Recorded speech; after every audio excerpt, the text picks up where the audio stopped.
रुपया पडतोय अशी बातमी तुम्ही ऐकली असेल, पण खरंच तुम्हाला माहिती आहे का की रुपया पडतो, रुपयाची घसरण होते म्हणजे नेमकं काय घडतं?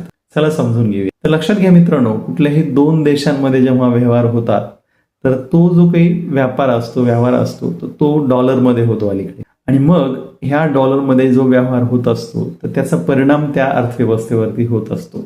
कसा? समजा आयफोन खरेदी करायचा आहे आपल्याला आणि आयफोनची किंमत आहे $1000, तर रुपयाचा जर दर 80 रुपये असेल, उदाहरणासाठी सोपं घेतलेलं आहे, तर उदाहरणार्थ की 80 रुपये दर असेल तर आपण आयफोन खरेदी करताना किती देणार ते पैसे?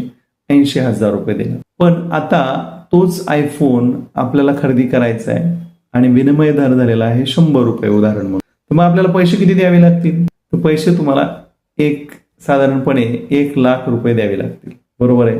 म्हणजे मूळ आयफोनची किंमत वाढलेली नसताना सुद्धा पैसे जास्त द्यावे लागले. तर याला म्हणायचं या ठिकाणी रुपयाची घसरण.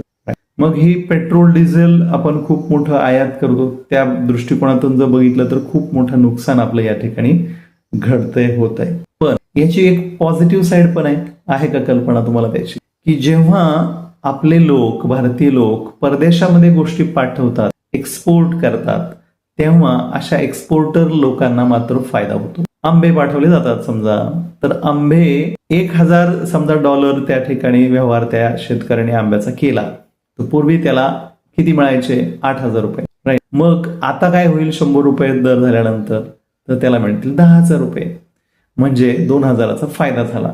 तर अशा पद्धतीने त्याचं ती पॉझिटिव्ह साईड पण आहे.